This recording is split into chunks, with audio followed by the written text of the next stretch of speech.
Здравейте и добре дошли в моя канал. Тази сутрин се събуждаме в Хърватия и след малко тръгваме за Италия.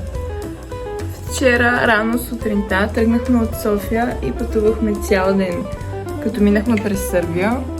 И към обяд вече бяхме в Хърватия и малко се разходихме по центъра. Вечерта се прибрахме в хотела и тази сутрин се оправяме, закусваме и тръгваме за Триест, където ще ни е първата спирка в Италия. Нямам търпение, защото това ми беше във Vision Board за тази година, да отида в Италия. Така че нямам търпение. Ще отидем, ще разгледаме, ще хапнем паста, защото ако отидем в Италия и не хапнем паста е просто грях. То така. Аз трябва да се оправям като цяло. Това ми е днешния аутфит.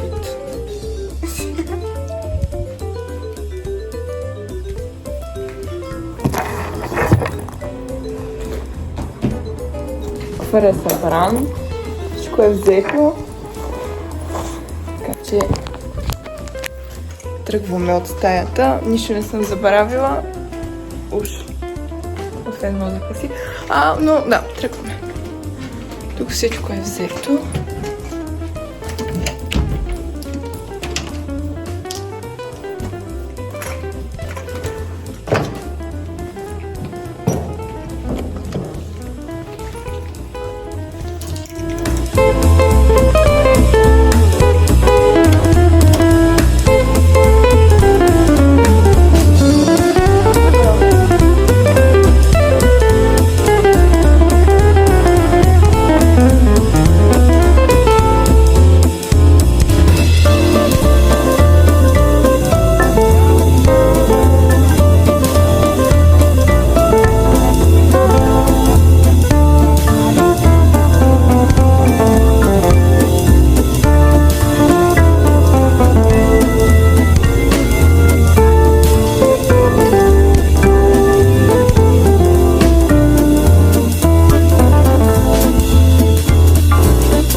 Ние вече се настанихме в стаята ни в Италия.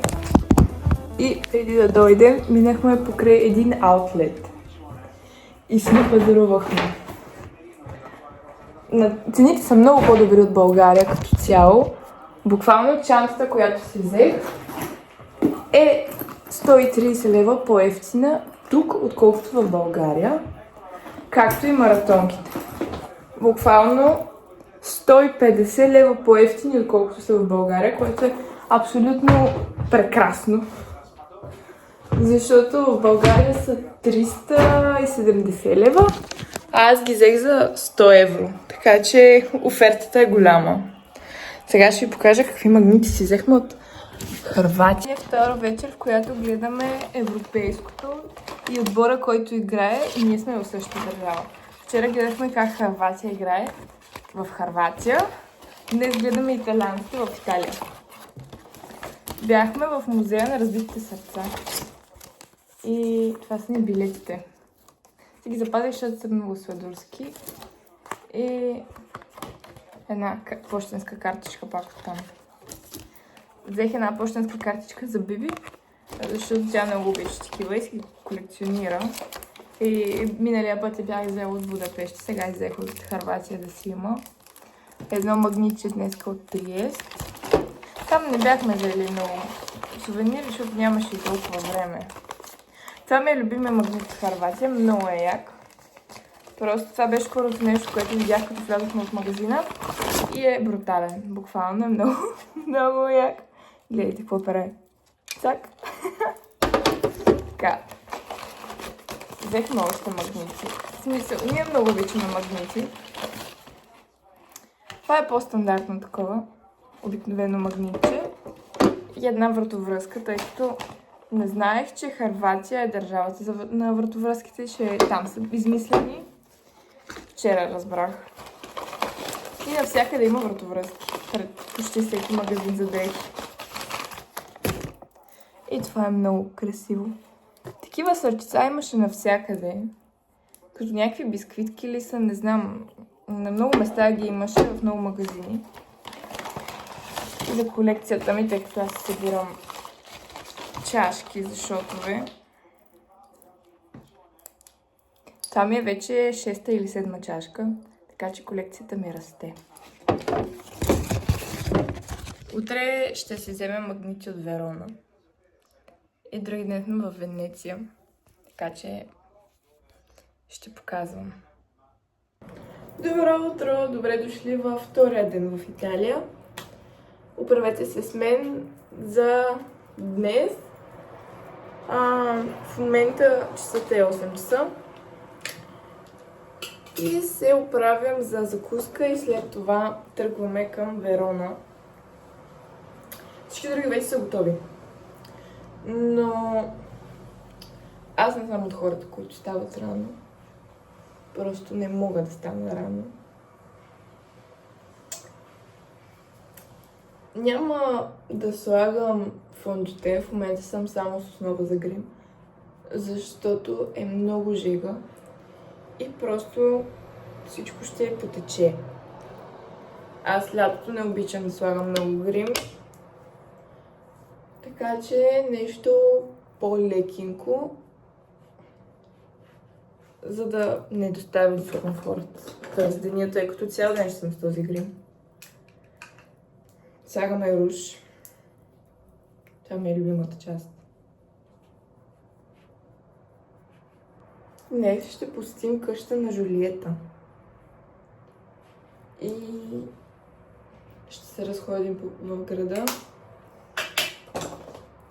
Там е много красиво, поне така знам. Така че ще разберем, ще видим. Малко коректор да замаскираме това, че ми се спи много. Не се наспивам като хората. Хубавото днес е, че няма да носим багаж. И че единственото, което трябва да носим, са малките ни чанти. И не се налага да мъкнем куфарите. Което е голямо улеснение. Макар ще да седат в рейса, пак не е много окей. Екскурзията е приятна, мен ми харесва, макар че пътя е много. Но няма как. Следващия път със самолет, просто ни попадна тази екскурзия и решихме да се запишем. Но имам желание с самолет да пътуваме, така че следващия път. Да, единственото, което остана е фиксиращ спрей, спирала. Не знам за вас, винаги слагам първо фиксиращ спрей, просто спиралата, защото имам чувството, че разваля ефекта на миглите, който се е получил преди това. И някакси е безсмислено.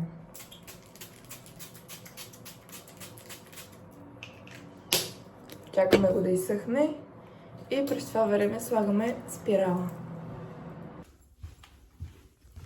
Отиваме на закуска с закъснение.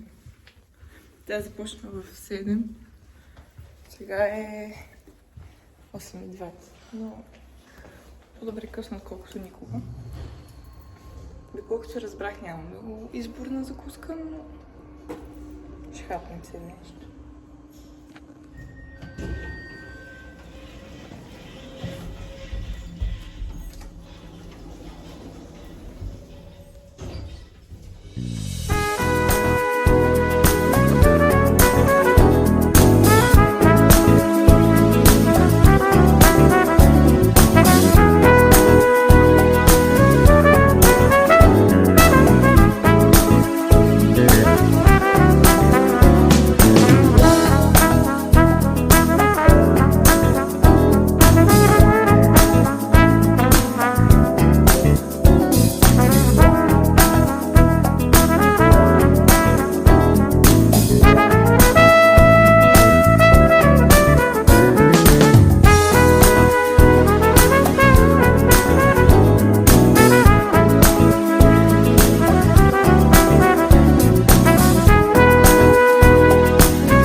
Здравейте, сега ще ви покажа какво си взехме днес от Верона, тъй като доста неща си купихме и нямам търпение да ви ги покажа.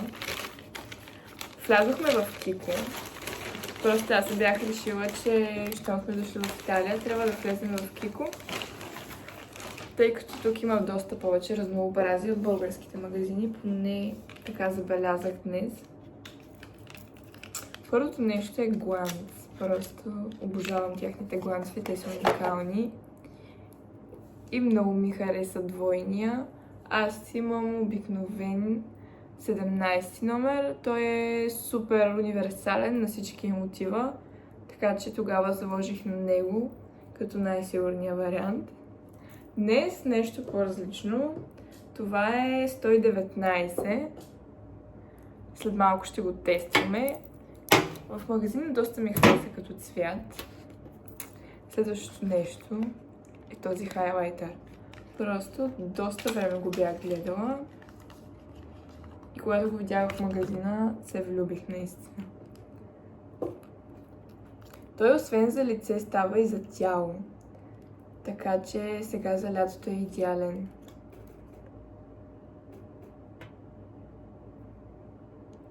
Много е красив. И определено лятото ще си го ползвам. Със сигурност. Третото нещо, което си взех, е ружа на Кико. Това е от новата им колекция, която в България наскоро влезе.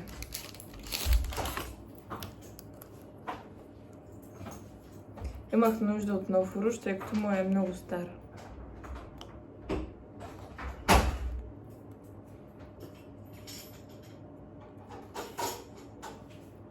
Това е... Кой номер? 02.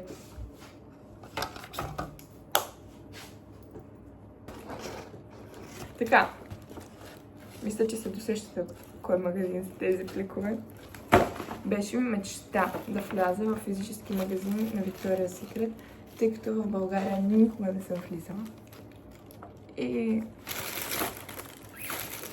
вълнувам се като малко детенце, наистина. Следвам сме завели в Хиполент. Мисля, че всяко едно момиче знае за пижамата на Victoria's Secret. Просто това ми беше едно от мечтаните неща, които исках да си купя. И знам, че ако днес не си го бях купила, щяха да ми се досветят парите да го взема и може би нямаше да я имам.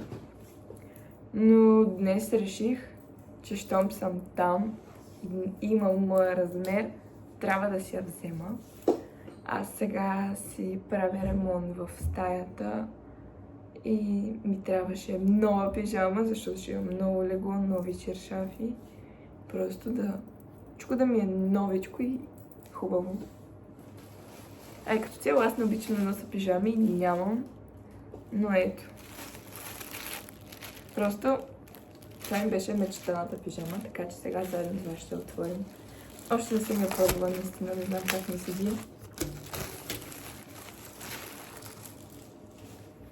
Материята е уникална, наистина. Много ви харесвам. Просто е приказна. Всички знаят за тази пижама, просто имам чувство, че това е най-известната пижама. Освен тези червено-черните, които са американските коледни. Така, това е долнището. На картон. И ето го горнището. Сега ще я пробваме. Ето. Като цяло ми е доста широка, макар че това е S. Очаквах да ми е малка. Притесняваха, че ще ми е малка. Но... Оп! Но седи доста добре. Така, да ви покажа какво друго сте взеха, защото нямаше как да се ограничи само с пижамата, разбира се. Така... Взех си спрейче с ананас. Уникално, наистина. Толкова свежо и лятно. И следващото ми също толкова свежо и приятно. Кокосово мляко и роза. Супер нежно мирише.